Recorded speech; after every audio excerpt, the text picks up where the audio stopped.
在第207集的单元当中，我们分享了10几个能够让你更了解同事的问题。那在今天的单元呢，我们就让我们实习生挑选他们想要问我们的问题。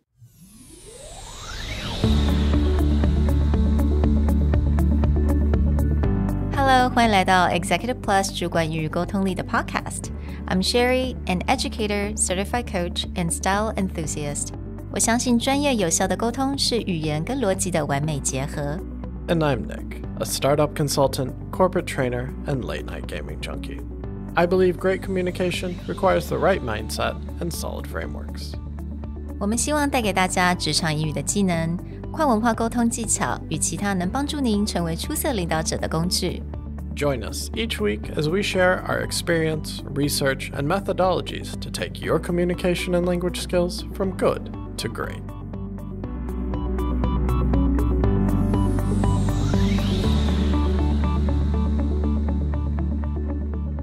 Hi everybody, welcome back to Executive Plus podcast. We are intern of the Presentality. I'm Julia. Hello, I'm Hazel. You must have heard our voice before. Today, we are going to interview our bosses about their experiences in setting up a business. And I know a lot of you wanted to know more about Sherry and Nick. So today we are going to interview them, asking questions about how to build a business and their life work experiences. So before everything, I want to ask, how would you describe each other as a business partner and as a friend? Oh gosh, it's really difficult to be nice. It's a great question. Nick is a very trustworthy business partner and a friend. I think the first time I saw him, I knew that this guy I can trust. And that's why I actually went and approached him and I shook his hand and I introduced myself. And that's how we met each other, right? They're definitely starting the interview off with the tough questions, going straight for the heart. I would place Sherry as someone who is very reliable and very optimistic about what can be done. You know, you've talked about we're going to cover all the ups and downs of starting a business and our own experiences. And starting a business and having a small team where everyone does everything and you really have to rely on people to carry their own weight, come up with ideas, and execute. It's important to find people like that. And I've been really lucky to find Sherry, among others, who I can do that with. But especially building the podcast, all the digital and online content, it's been great to have someone that I can always know that person will get it done. So sweet. Yeah, I believe finding a competent partner is very important at the first step of setting up a business. So I'm curious, what's the major challenge at the very beginning when you want to transform ideas into something real? I think the first challenge that a lot of people overlook is just the amount of administrative work that has to get done. Like most people want to hear that, sexy story about the person who has a dream and then they go track down the greatest investors in the world. But I think what stops a lot of people from really building the business is that the steps up towards building your own dream is somewhat tedious. Like you really need to think about how do you operate your day to day? How do you sustain your business? How do you find the right people? How do you make sure people get paid? And that part is less exciting.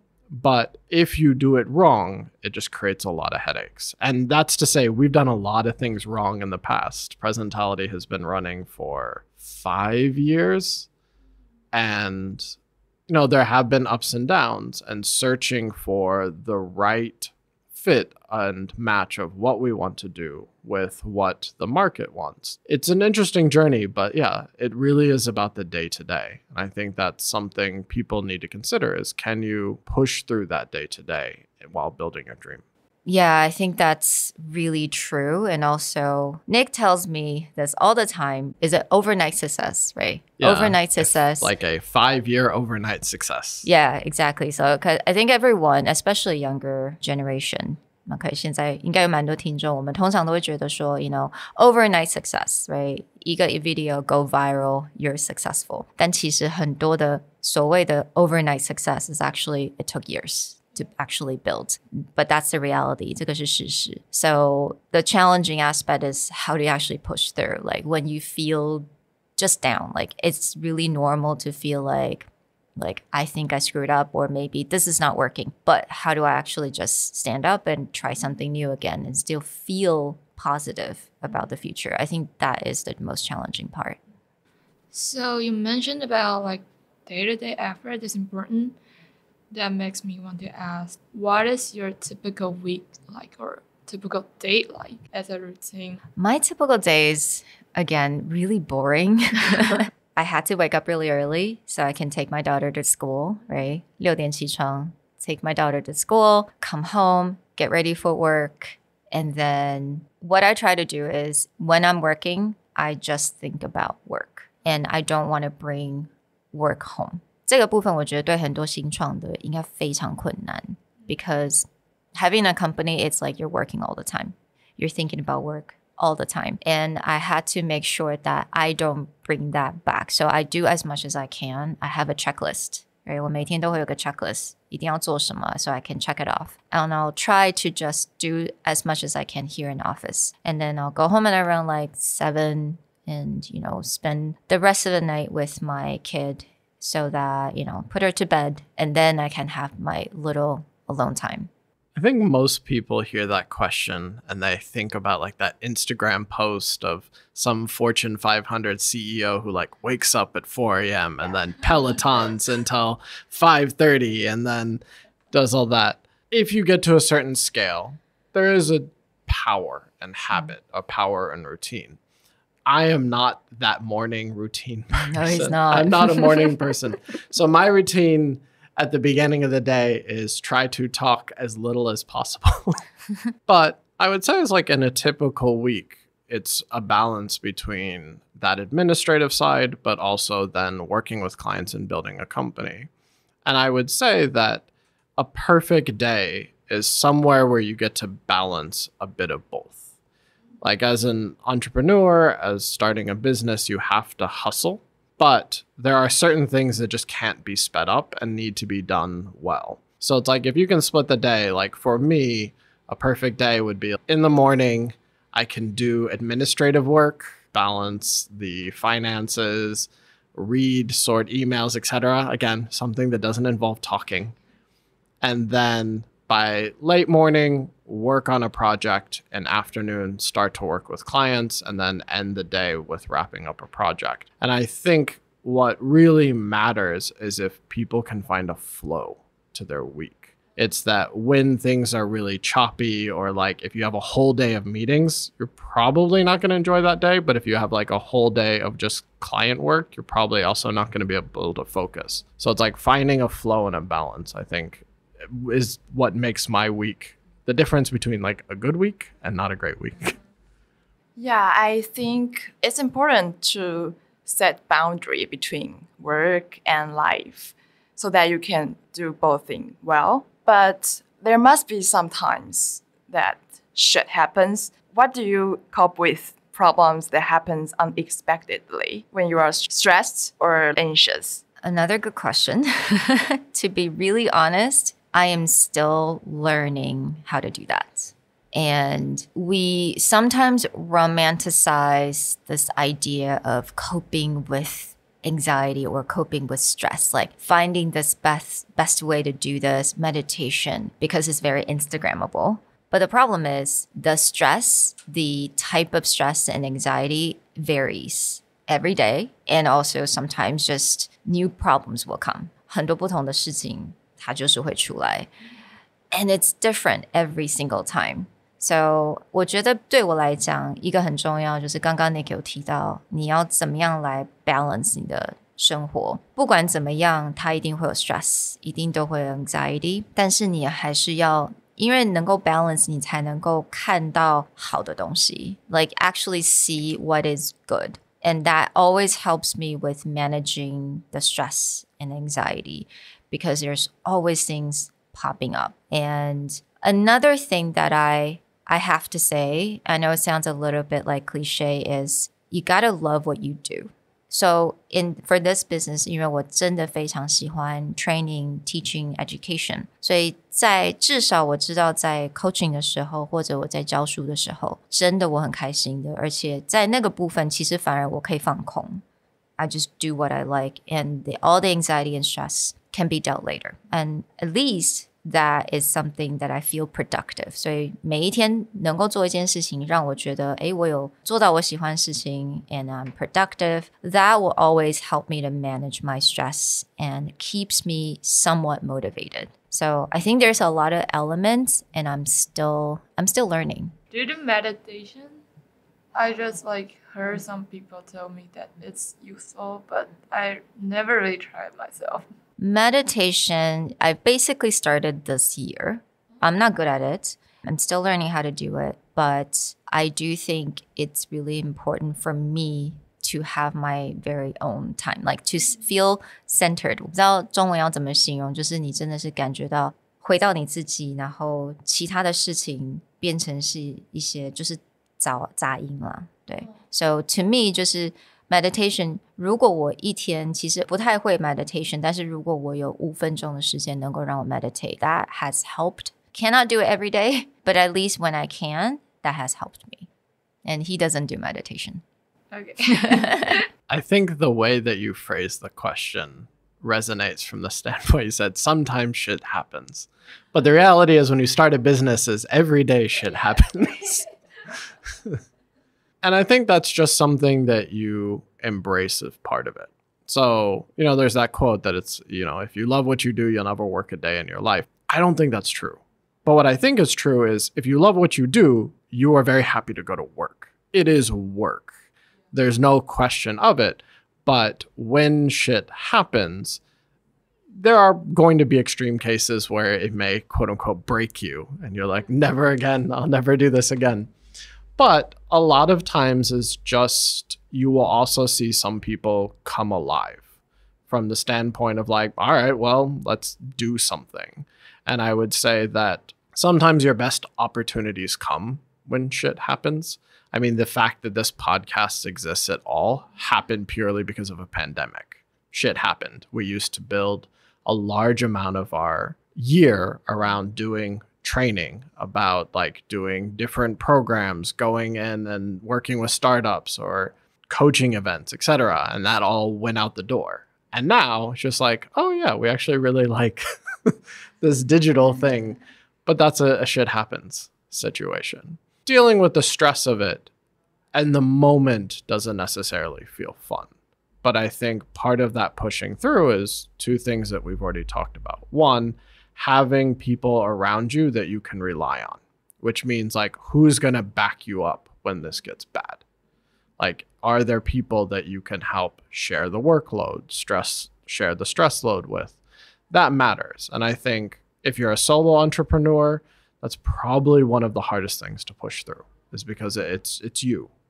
But, starting with partners, starting with other people, that makes a big difference.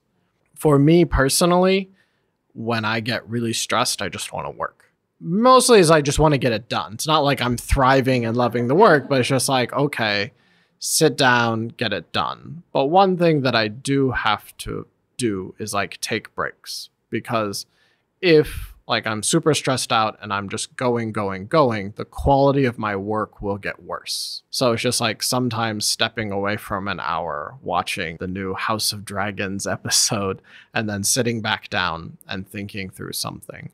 The other thing, and this may be just a benefit of the job, is because we have such diverse clients, if I feel myself getting stuck with one type of project, because I only have to look at one type of business, if I can just switch and then just go look at a very different type of company, even again for half an hour or an hour, it's easier to go back. And so it's not I can just walk away from that stressful situation, but there are ways to make it more tolerable or more interesting.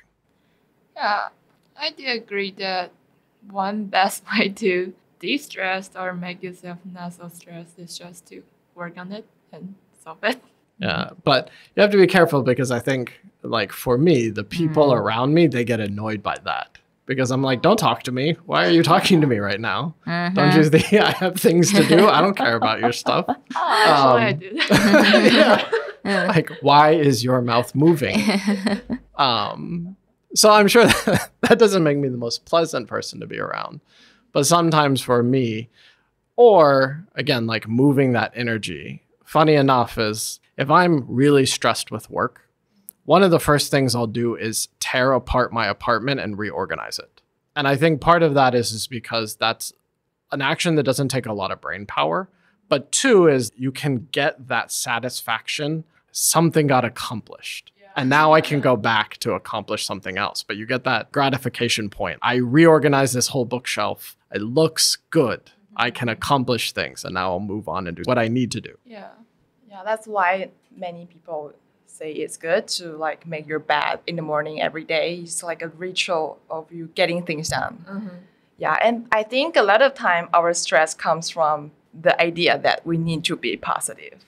So I think what Nick and Sherry just said about try to be comfortable with what's going on, and even if slowly you get things done. I like what you said about that. It's stressful to be positive all the time and stressful to be productive all the time. And then I think there's something called toxic positivity. 因为我觉得可能也是因为 social media 或者是一些这些影响，大家觉得每一天好像就是很 positive and gratitude journal and all that. But honestly, life, it's life. Life itself is just, it is what it is. But I have to say though, to me, another thing that helps me to deal with stress and having these anxieties, that having just people around you that could support you. And I think what Nick always tells me to do is that I need to list down all the good things that I've done, like all the milestone that I have done. Because a lot of times when you feel stressed, 你只想到你没有完成的事情，或者是你可能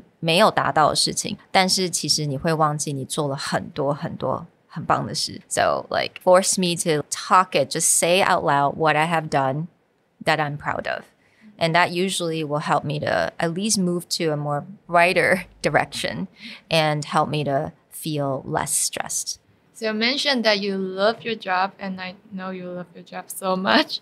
But I'm curious that if you weren't running Presentality right now, what would possibly be your job? That's a really good question because personally, I've tried out many different jobs. I think everyone knows that, right?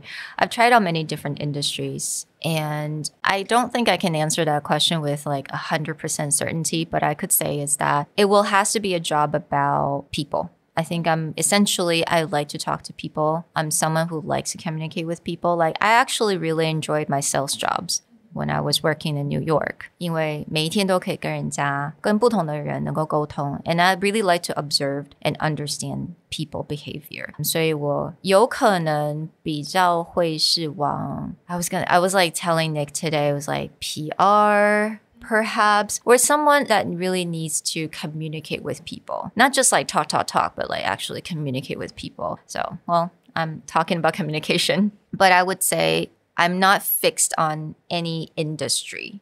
I'm not so fixed on that. I do think every industry there is that one type of job that could work really well. Yeah. For me, it's two very opposite directions. You don't like to talk to people? No, I'm a terrible salesperson when it comes to like traditional thoughts on sales. That is not my style. I would either take what I do now, but to a different extreme of the industry. We primarily work with a lot of startups and also small, medium businesses. But in recent years, we've worked more with large public companies, both in Taiwan and outside of Taiwan. And I would say that if I could keep doing what I do now, the strategy and the consulting side of it is maybe I would just do that for a large company or within a large consultancy.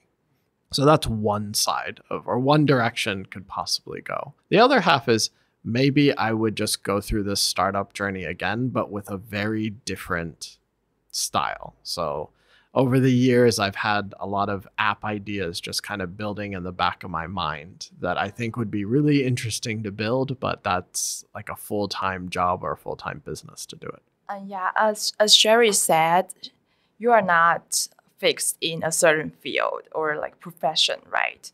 And I know that there are more and more people who have a wide variety of interests, but not sure about which to focus on. We call it 多重潜力者. And I think it's not really possible that we know what we do for a career very fast, but for you, it's after many kinds of job, and then you go back to what you really like. But I'm also curious that besides your current career, current business, about communication training, is there any other interest or like even if it's hobby that you are interested in as well that you do outside of work? I was just telling Nick the other day. So I think a lot of people know that I have a lot of passion for the fashion industry, right? Style, fashion, that's always been something that's in my blood. But something that's always lacking that I know I really wanted to work on is actually interior decorating. And that's something I was not exposed to when I was growing up. But I find that everyone in America that I know has some idea about interior decoration. Like they all, because I think they can actually play around in their room, like paint the room, move around stuff, put posters on the wall. In Taiwan, it's like, at least in my house, 不可以, right? Yeah, You can't change anything. So I always feel like I really want to know how to do that. And I think lately I've been like really explore on like different channels and different YouTube, different influencer and different Instagram on it's more about design in space. Because I think that's really interesting and I'm still trying to learn. I don't know where this hobby will ever take me, but yeah, I don't know. I think I'm currently thinking about taking a class. I have no idea where. So yeah, that is some kind of hobby that I'm kind of exploring because I think in terms of fashion, I have to be really honest, like 像衣服啊这种时尚的东西，我觉得最近因为可能 pandemic 的关系，我反而没有很想要买衣服。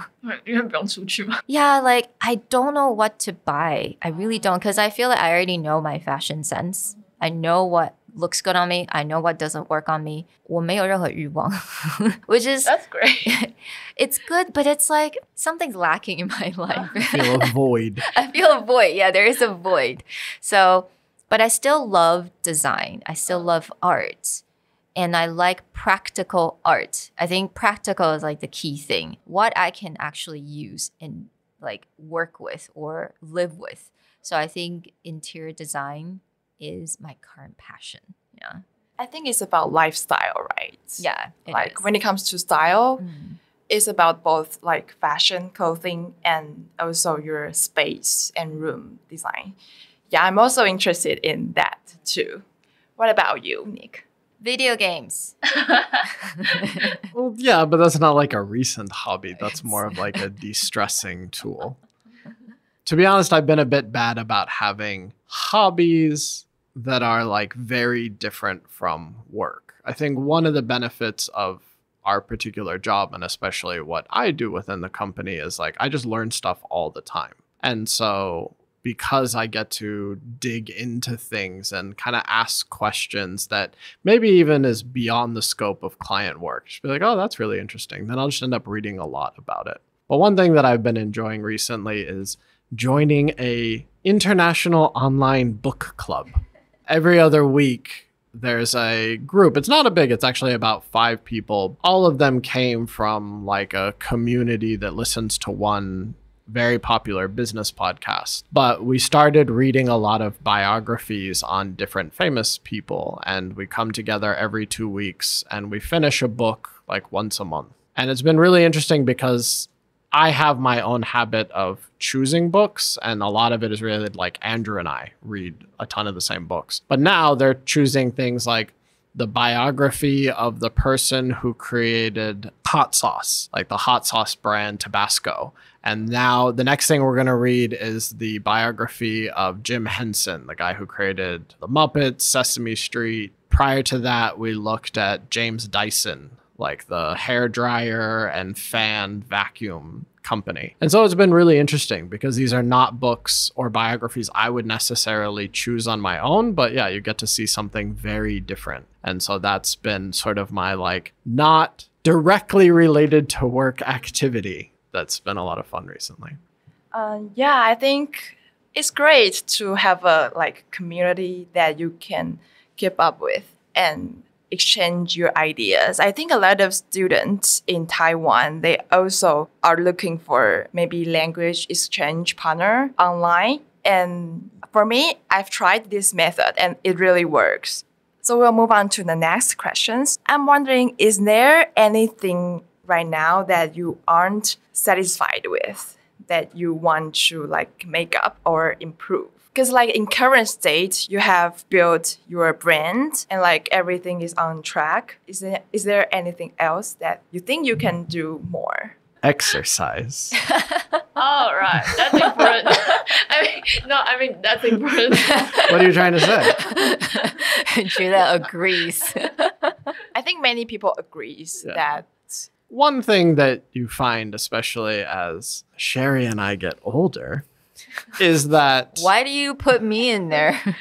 when people, and this is definitely true for me, like I was an athlete all the way through senior high school, college. I was an All-American top 6 jumper in college. You wouldn't know that guessing now. But I think what happens is like a lot of people go into their career and their working level, and especially building a business, and it's all about building upon the mind, building upon the career, building upon your own thought processes and stuff. And I would say this happens for a lot of people, is that balance of your own physical health kind of goes out the door. When you're in your 20s, you eat whatever you want, you do whatever you want, and most part you'll be okay because you're probably more active. But now, I sit in a chair 10 hours a day or more, that needs to change. So need to find that balance. And actually, I bought a bicycle last year that has seen action maybe less than 10 times. So yeah, need to work on that. Okay, so speaking of health, and he talks about physical health. To me, this year, actually, these past 3 years, it's more about mental health. I think mental health, people don't really talk about it that much because it's a bit of a taboo, and then people feel a little embarrassed, if they require help in mental health department. 但我觉得其实现在因为 pandemic， 其实 mental health 这个部分呢越来越重要，尤其是在国外的地方，已经有非常多连什么 app like BetterHelp. I think there's apps that even help people to get therapy very easily. 所以其实我觉得近期这个是我的一个很大的 focus， 因为我觉得像你们刚刚问 like how do you cope with anxiety and stress? Honestly, I'm still learning. 而且我觉得人生都有不同的 stress 会过来，并不是说 you deal with it, you know how to deal with it, 然后你 forever will be okay. I think for me, like mental health, it's something that I would like to really focus on. And especially, I'm a mom, I have a daughter. I do really want to be mentally very healthy and just calm, hopefully, at all time. That's not a goal that I'm trying to set, but like hopefully 80-90% of the time. 所以其实我觉得在 mental health 的部分是非常的重要. So like getting therapy if I need to, getting coach if I need to, that's something that I am still working on.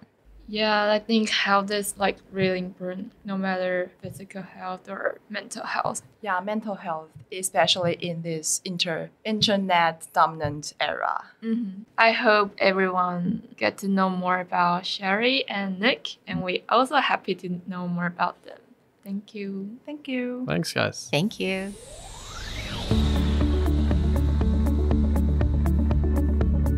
The Executive Plus podcast is a Presentality Group production, produced and hosted by Sherry Fang and Nick Howard.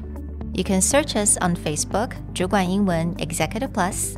You can also find us on Instagram, Communication R&D, and email us at sherry@epstyleplus.com.